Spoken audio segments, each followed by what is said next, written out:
The wind moved like an old ghost across the Wyoming plains, dragging the scent of snow and sorrow behind it. Grass, dry and sun-bleached, shivered beneath a sky that seemed to have forgotten how to weep. The land stretched quiet and cold, empty save for the shape of one solitary ranch house, wood bleached silver by seasons, porch half-collapsing, windows darkened with dust and time. Inside, the man moved like a shadow, broad-shouldered and silent, every motion efficient, almost unconscious. His boots thudded dully across warped floorboards as he fed the fire. No one to talk to, no one to warm. Still, he lit it each dusk. He didn't keep a calendar. No use for days now. They passed like sand through split fingers. There had been a time when laughter echoed off these walls, when the sound of a child's feet rattled the floor like music. That was before the fever took them. First the little girl, then her mother just days after. A winter too cruel, even for God. Since then, he spoke less, ate less, slept only when exhaustion bent him in half. Folks in town had stopped asking if he was all right. You don't ask a burnt house if it's still warm. That evening, the sky cracked open with a low growl, rain beginning to fall in sharp slivers, wind pushing it sideways across the prairie. He was hitching the barn door shut when he saw it, a bundle in the mud just beyond the fence. At first he thought it was a coyote curled up against the cold, but coyotes don't bleed like that. He approached slow, careful. The figure didn't move. It was a girl, young, maybe 20. Her dress torn at the hem, fabric soaked and clinging to her small frame.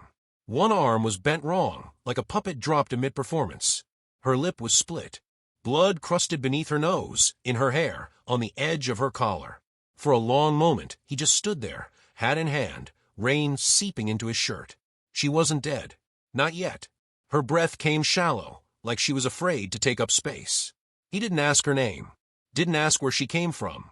He just lifted her gently, like she was something sacred, and carried her through the storm. Inside, he laid her by the hearth. Lit the oil lamp.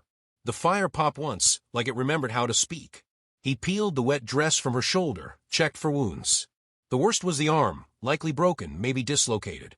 He wrapped it with an old wool scarf, soaked in water and whiskey. She didn't wake, just whimpered once in her sleep. Sounded like a bird dying in the chimney.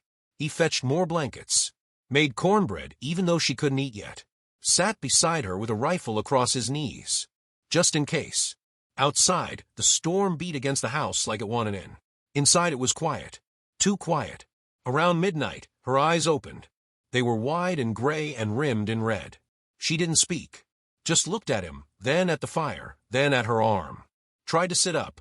Failed. He leaned forward slightly, didn't touch her. "You're safe here," he said, voice like a dry creek bed. "Just rest." She didn't answer, but her eyes softened. That was enough. She slept again. The next morning, the rain had stopped, but the air smelled like something had been washed clean. He fried eggs, left them on a plate for her. Went outside to feed the horses. One of them was limping. He took his time with it. Needed something to do with his hands. When he came back in, the eggs were gone.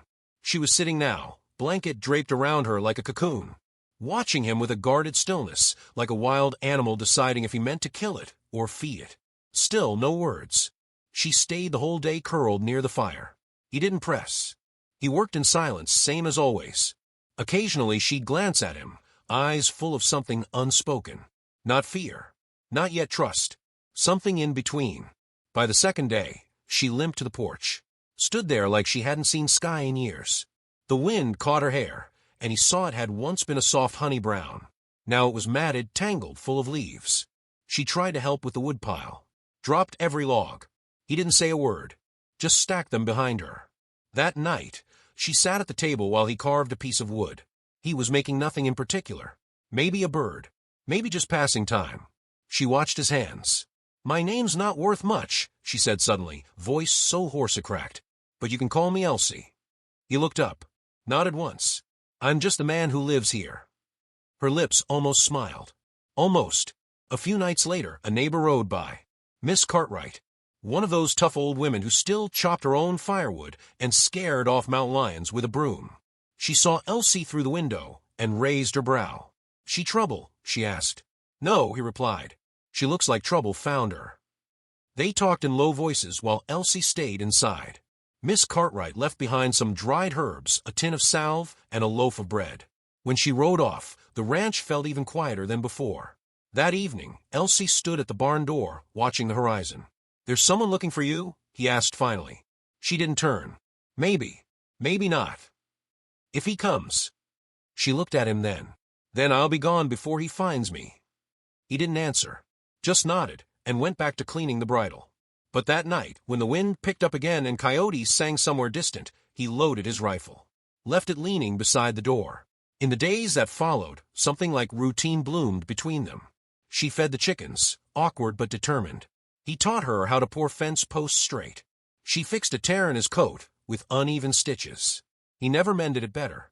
They spoke little, but not out of fear, out of reverence for the silence between them. It wasn't empty anymore. It had shape and weight and warmth. On the 7th night, she brought him a mug of coffee, black as coal, but sweetened with the last of the molasses. Set it down before him, without a word. He took a sip. "You put too much," he murmured. "Didn't want to use too little." He looked up. She was smiling now, just a little. He let the smile reach his eyes this time. That night, long after she'd gone to sleep, he took out a wooden box from the cupboard. Inside were dried flowers, old photos, a baby's shoe. He ran a finger along the edge, then placed it back. Then he walked out to the porch, sat with the rifle across his lap, eyes on the stars. And far off in the distance, on the edge of the prairie, a small cloud of dust stirred. Not the wind this time. Something was coming. But so was spring. The days began to stretch longer, sunlight lingering a little more each evening, like even the heavens were curious about the girl who now moved through the ranch as if she were learning to walk in someone else's dream. Her name, Elsie, had settled gently into the house, softening its edges. She said it rarely, but he remembered every syllable. The rancher still rose before dawn. Some habits, like grief, were hard to abandon. He'd find her already awake most mornings, perched on the porch steps, wrapped in his old wool coat, the one his wife once sewed a patch into beneath the collar. She never asked for it, just started wearing it, as if she knew it remembered warmth. They worked together in silence, him splitting logs, her feeding chickens that didn't trust her yet. Her movements were clumsy, slowed by a still-healing arm and something deeper, some wound words couldn't locate. But each day she tried. She touched the land like someone unsure if it would touch her back. He didn't question her past. Not yet. But the land had a way of whispering truths, and the wind had started to carry stories from town. Miss Cartwright returned with more than bread this time. She brought whispers. "There's a man asking around in Rawlins," she said, setting down a jar of preserves. "Rich. Claims he's looking for a girl who ran off with a locket and a lie." He tensed. He got a name. Cartwright's eyes flicked toward the house, where Elsie sat at the table peeling potatoes with more focus than skill. "No," she said finally, "but he's got money. Enough to make folks curious." That night, the rancher left the rifle by the window, not the door, and he kept the lantern low. Elsie didn't ask about the change, but she felt it. In the way he checked the locks twice, the way he looked out across the prairie for longer than usual. Her hands trembled once while kneading dough, fingers coated in flour. She pressed them into the table until the shaking stopped. Still she stayed. And slowly, the space between them grew smaller, not in distance, but in the weight of what went unspoken. One evening, as dusk bled into blue, she offered to help mend the fence line. He didn't argue. They walked side by side through brittle grass, her dress catching on the thorns, his boots leaving heavy prints in the soil. She watched him work, copying each movement. When her fingers slipped, drawing blood, he handed her a cloth, without a word. "You were married," she said suddenly, voice barely above the wind. He nodded once. "Child, too. Both gone." She didn't offer sorrow or pity, only silence, the kind that understood. Later, she placed the blood-stained cloth in the fire, watched it burn until only ash remained. The next day, she ventured farther, down to the creek that bordered the southern edge of the ranch. He found her there humming, the tune off-key and full of longing. She stopped when she saw him, suddenly self-conscious. "That song," he said, "my wife used to sing it when she was making candles." Elsie didn't answer, but her eyes softened. The silence between them bloomed again, wide as the sky. That night, they sat outside under a sky full of stars. The fire crackled low between them, shadows dancing like memories too stubborn to die.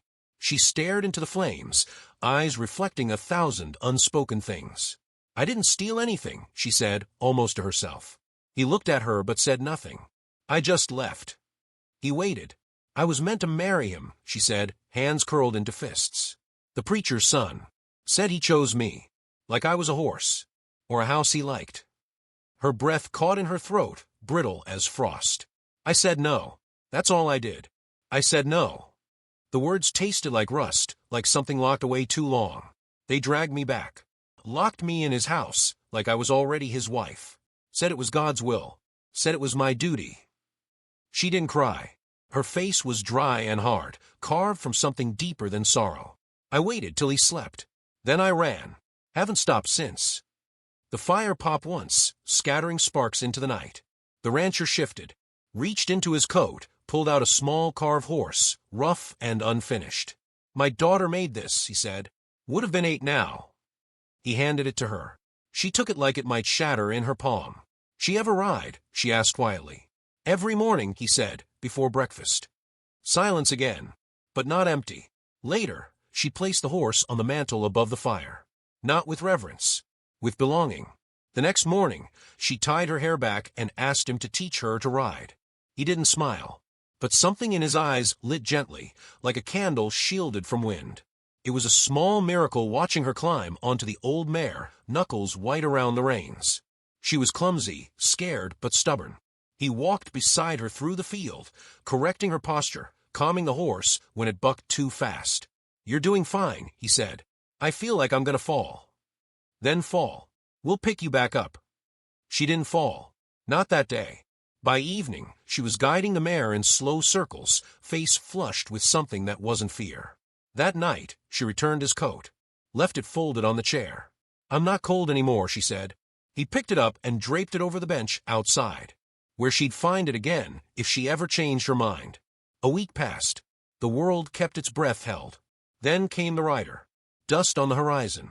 A tall figure, face hidden by shadow, asking at neighboring farms about a girl with golden hair and a broken arm. Miss Cartwright heard first. Rode straight to the ranch, skirts soaked in sweat and worry. He's getting close, she warned. Same one asking in Rollins. Talks real sweet, but his eyes are all wrong. Elsie stood in the doorway, face pale. I'll go, she said. You gave me shelter. I won't bring fire to your doorstep. The rancher didn't move, just stared at her, quiet. I don't belong here, she whispered. He finally spoke. You put the chicken coop back together after the windstorm. Sewed up my coat. Taught the old mare to trot again. His voice was steady, barely above the rustle of prairie grass. You belong wherever you choose to stand. She looked at him like she was seeing something she didn't believe could exist. Then shook her head. You don't understand what he is. You don't understand what you are, he said gently. She left the porch, walked out toward the fence line. The sun was setting, draping everything in gold. She stopped beside the apple tree, sapling they'd planted together days earlier. It hadn't bloomed. Not yet, but the roots were holding. She kneeled, fingers tracing the soft dirt around its base. And then, without looking back, she whispered to the wind, I'll stay. Inside the house, the rancher placed a new bullet in the chamber. Not out of fear, out of hope. Because sometimes, the storm isn't what you hide from. It's what proves the roof can still hold. And far out across the prairie, the dust cloud grew closer. The wind had settled by morning, leaving behind a sky scrubbed clean, clouds strung thin, like gauze over a prairie washed in pale gold. The land held its breath as if it, too, was waiting. The rancher saddled the mare early, tightening leather straps with care that bordered on reverence. Elsie watched from the porch, her hair braided back, boots scuffed from work, shoulders set firm. Neither of them spoke about the rider, still just dust on the horizon, but sat between them like an unspoken verse in an old hymn. After breakfast, they mended the east pasture fence. Elsie had grown stronger. Her arm, though stiff, moved with more ease, and she swung the hammer with purpose. He watched her sometimes when she wasn't looking, not out of pity, but with the quiet awe man reserves for miracles he doesn't deserve. She carried herself differently now. No longer a wounded bird huddled by the fire, but something wilder, sun-hardened, rooted. They spoke more often now. Small things. Fence lengths. Chickens. The way the soil needed water. But sometimes their words opened doors neither of them knew they'd locked. "Why'd you stay after they died?" she asked one afternoon as they repaired a trough that leaned like a drunk against the wind. He paused, squinting toward the hills. "I didn't. Not for a long time. My body stayed. My mind wandered off somewhere between her last breath and the baby's cry that never came again." She didn't respond, just nodded slowly and handed him a rusted nail. That was how they spoke of grief, without ceremony. Later that day, she rode the mare alone for the first time. It wasn't graceful, but it was true. She circled wide around the ranch, hair trailing like wildfire behind her, laughter breaking loose from her lips like thunder rolling across dry plains. He stepped outside and leaned against the post, hands in his pockets, heart aching with something dangerously close to joy. But joy never came unaccompanied out here. That night, just after the stars arrived and the fire inside had burned low, she came to him with something in her hand. A locket bent, scratched, the gold dulled by time and sweat. She held it out to him like a confession. "He gave it to me the day he told me I belonged to him," she said. "Didn't ask if I wanted it. Just fastened it around my neck like a leash." He took it gently, opened it. Inside was a picture, blurry, formal, a man with pale eyes and a mouth too straight to ever smile honest. "I kept it because I thought it proved he loved me once," she said. "But I think I just wanted proof I wasn't crazy." He didn't say she wasn't. He didn't say anything at all. Just placed the locket in the coals of the fire and watched it blacken, the metal screaming without sound. In the morning, the rider arrived. He came slow up the long dirt road, dressed in preacher's black, horse too clean for honest work. A thin scar rode the edge of his jaw. His eyes found the porch before his hands found the reins. He didn't dismount. The rancher stepped outside, coat pulled tight, rifle across his back, not drawn, not needed yet. "I believe you've got someone who belongs to me," the man said, voice smooth, like oiled steel. "She's my fiancée. Ran off during preparations. Caused a real stir." "She doesn't belong to anyone," the rancher replied. "She's inside. You can ask her yourself." The man's smile twitched like a snake tasting air. "I'd rather not make a scene." "Then I suggest you wait here," the rancher said. "She's the one that'll decide if there's a scene to be made." Inside, Elsie stood at the window, eyes fixed on the shape of him. Her breath had gone shallow, hands cold. "You don't have to speak to him," the rancher said softly, standing just behind her. "I do," she whispered. "Not for him. For me." She stepped onto the porch with a stillness that shook the air. He turned at the sound of her boots. His face lit up with something like victory. "There you are, darling," he said. "We've all been worried sick." Elsie didn't blink. Didn't move. "You should have stayed gone," she said. "I forgive you," he continued, smile too wide. "Truly I do. We all falter, especially the weak. But the Lord provides mercy for those who repent." "I'm not asking for mercy," she replied. His smile faltered. "You forget yourself," he said. "You belong to me. That hasn't changed." "I don't belong to anyone," she said, voice rising, shaking but sure. "And I never did." He started down from his horse, slow, deliberate. "You've had your time to play house with this ghost. Now you come with me, and we'll forget all this nonsense." She didn't flinch. "You touch me," she said, "and I swear I'll put you in the dirt." He paused. The rancher hadn't moved from the doorway, but now he stepped down. The rifle remained slung behind him, but his presence stretched wide. The preacher's son looked from the girl to the man, measuring something. "I could bring charges," he said, venom coating the edges. "Abduction. Interference. I have friends, judges. Lawyers. You'll lose everything." "Already did," the rancher said. "Nothing left to lose but what's standing in front of me." Just then, a second rider appeared, Cartwright, her gray mare panting, sheriff's badge pinned crooked on her coat. Behind her came the actual sheriff, a man built like granite. "We heard there was trouble," Cartwright said, voice dry as dust. The preacher's son faltered. "You can't be serious." The sheriff didn't reply, just dismounted. Cartwright handed him a folded letter. "Couple other girls came forward in Rawlins," she said. "Stories match. Seems this isn't the first time someone forgot themselves around you." He turned pale. "I'll sue every last one of you." "You'll try," the sheriff said. The man didn't fight when they took him. Just stared at Elsie like she'd stolen something. She held his gaze without blinking. When they rode off, silence returned. She stayed on the porch long, after they disappeared. The rancher sat beside her. "You all right?" he asked. "No," she said. but I think I will be. That night, she returned to the apple sapling, now 2 hands taller than when they'd planted it. She knelt, fingers brushing the leaves. "He'll come back," she said. "Maybe. But I won't run." He didn't answer. Just placed something in her hand, a tiny carving. A bird, wings folded, perched on a fence post. "Thought you might need a reminder." She smiled, for real this time. "You carved this?" He nodded. "You're not very good at it," she said. "No," he agreed. "But I keep trying." The wind stirred around them. Not cold now, just moving as wind should. Inside the house, the fire burned low, the same fire that once kept a child warm, then kept a man alive, and now / something else. Something new. Elsie looked at the stars. "I think I'd like to stay," she said. "You already have," he said. And in the stillness between words, the land exhaled. The days passed slow and golden after the preacher's son was taken. The land softened. The sky, once tight with silence, opened up in blue hues wide enough to swallow grief. It wasn't that fear had vanished, it never does, but that it no longer ruled the rhythm of their days. The rancher found himself humming sometimes while mending tack, a tune he didn't remember learning. Elsie had taken to rising early to milk the goats, singing quiet in the barn as the light filtered in through the cracks in the wood. She walked with more weight in her step now, not from burden, but from belonging. Spring began to lean into summer. The apple sapling sprouted small buds, green and tentative, and Elsie tied a strip of blue cloth to its slender trunk. A token, she said, to remind it that even the stunted things could bloom when they felt safe enough.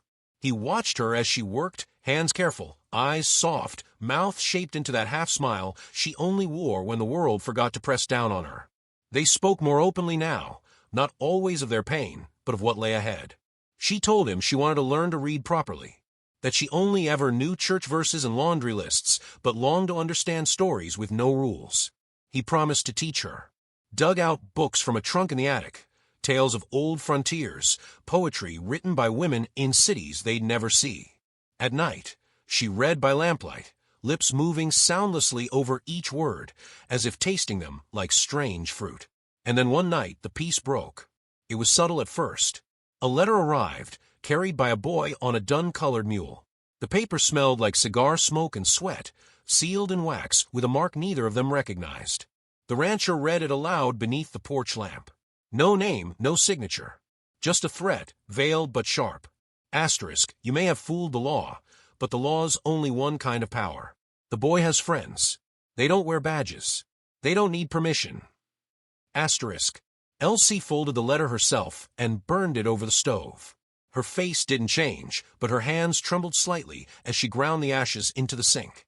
He tightened the locks that night, sharpened the axes, checked the rifle, then checked it again. They didn't speak of the letter, but the air thickened around them. A few days later, the chickens were found dead. All of them. Necks snapped. Bodies left arranged in a circle behind the barn. No footprints. No tire tracks. Just silence. The rancher buried them before Elsie could see, but she knew. That night, she slept with the knife beneath her pillow again. They didn't argue about leaving. That was never the shape of their story. But she looked at him as they sat beneath the starlight, her knees tucked beneath her, back against the porch beam, and said, "If it comes down to it, I won't hide." He nodded. "I know. You wouldn't stop me, would you?" "I'd stand beside you," he said. 3 days passed. Then came the night. The wind shifted after sundown. It came hard from the west, carrying dust and the smell of oil lamps burning low. The sky, clear only moments before, clouded like a lid pulling down over a boiling pot. The first knock came soft, too soft for strangers. The rancher stepped out alone. The porch boards creaked beneath him like old bones. 3 men waited just beyond the gate. Dressed in black, hats low, faces shadowed. The middle one held a lantern, light casting their shapes long and crooked against the earth. "We ain't here for blood," the one on the left said. "Just for what's owed." "No one here owes you anything," the rancher replied. The man smiled, revealing teeth too clean for his boots. "That girl made promises. Broke faith. That's debt." She made a choice. She ran. She survived. The air grew quiet. Behind him, Elsie appeared, lantern in hand, face calm. She wore her dress from that first night, patched, faded, but clean. Her arm was healed now. Her voice steady. She didn't run, she said. She walked away. And she's not going back. The man in the middle looked up at her, tilted his head. You think you're free just 'cause someone else said you could be? I know I am, she said, because this time I say so. He took one step forward. The rancher raised the rifle, slowly, like he was lifting something sacred. You walk another inch, he said, you'll learn what a grave feels like before it's dug. There was no bluster in his tone, just a stillness, the kind that comes from a man who's lost everything and now stands before something he's not ready to lose again. The three men stared at him, at her. Then the leader chuckled, spat into the dust. Let the ghosts keep her then, he muttered. Ain't our job to chase curses. They turned, walked back into the dark. No horses, no sound, just gone. The silence afterward was so thick it nearly hummed. She lowered the lantern. He lowered the rifle. Neither of them said a word. That night neither slept.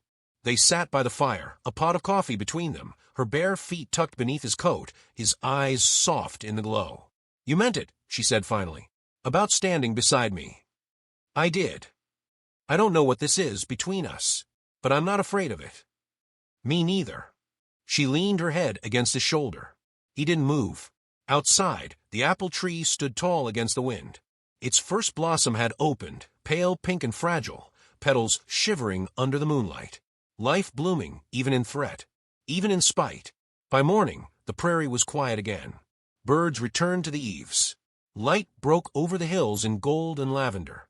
She stepped into the sun, dress brushing the tops of the grass. He followed, hand at her back, not claiming her, only anchoring. They moved together now. Two scars that had learned how to pulse instead of ache. And somewhere in the hush between dawn and day, a whisper hung in the air. That sometimes, home isn't a place or a person. It's the choice to stay when you've been taught only to run. The land remembered. And this time, so did they. If this tale lingered in your chest like a song half remembered, we'd be honored if you left a comment. Tell us where in this wide world you're watching from. Like, subscribe. Join us again by the fire in next episode because the West is still full of stories and some hearts still carry the dust of them.